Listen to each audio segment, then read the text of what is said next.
Happening right now in the WRAL Live Center, at least 27 states are under a winter weather alert as millions are bracing for a really wicked snowstorm. We do have some live shots up. I want to show you this one. This is northern Iowa.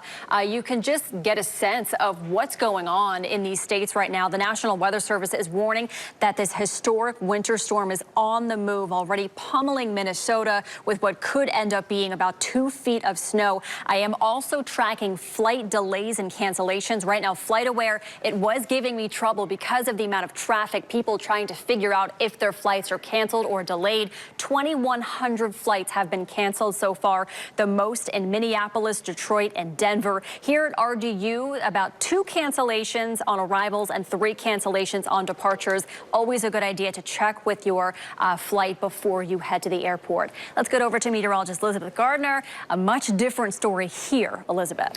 So we're going to take a look at that as well. Look at this. So much of the country dealing with this winter weather. All the way from the West Coast, you can see winter weather advisories here in pink, all the way through the Rockies. Michelle was just talking about Denver being one of the airports with one of the heaviest conglomerations of folks who are looking at canceled flights. And then right here, this is a blizzard warning in the middle of the country, the upper Midwest dealing with a blizzard warning with up to 2 feet of snow with winds gusting to 45 miles per hour. That's an especially dangerous situation. You know, sometimes you can attempt to get out and drive in snow if it's not too heavy and it's not blowing like this, but this is going to be an extremely dangerous situation. We look over here toward the Midwest and up around the Great Lakes. They can see up to 10 inches and also some pockets of an ice storm as well, where there could be enough ice accumulation to cause a lot of power outages. And of course, that also pushes over here into New England. So really a huge chunk of the country dealing with this massive winter storm.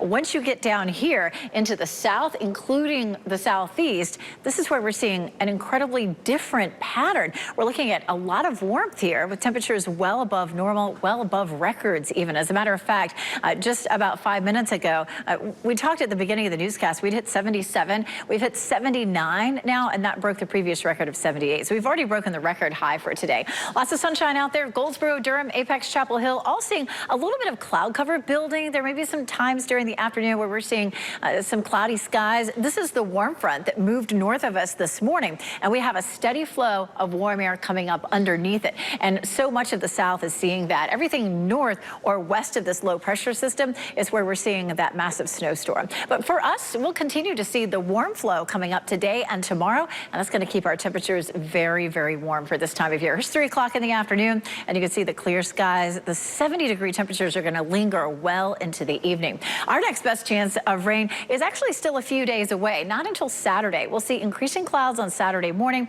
an increasing chance for rain during the afternoon. Some of that rain may be steady to heavy, but it does move out during the afternoon, and Sunday looks dry. But look what happens with our temperatures on Saturday. It's almost like we've moved someplace else, just to see how warm it's going to be the next few days and how cold it will be on Saturday. We'll see our high temperature just after midnight Friday night at 53. When you look at the 7-day forecast, you'll see that 53. But here's what it's really going to feel like. By 9 a.m. on Saturday, it'll feel like 45, and it'll feel like 44 by noon, and we'll continue to see temperatures dropping through the 40s all through the afternoon on Saturday. So what a difference. And ironically, it'll only last for one day. We'll be near 70 on Friday and again on Sunday, and we're looking at 70s again on Tuesday. Coming up, we're going to talk a little bit more about this potential high of 85 on Thursday and how many records that could break.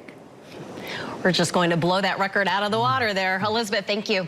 A squirrel nest cost a man thousands of dollars in damages. Look at this. The rodent set up shop in his car engine.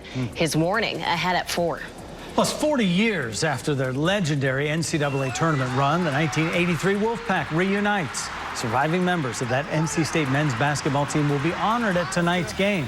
But first, they'll have lunch at Jimmy V's restaurant. Where else? Hear from the former players tonight at 5. All local, all morning, all for you. Coverage you can count on.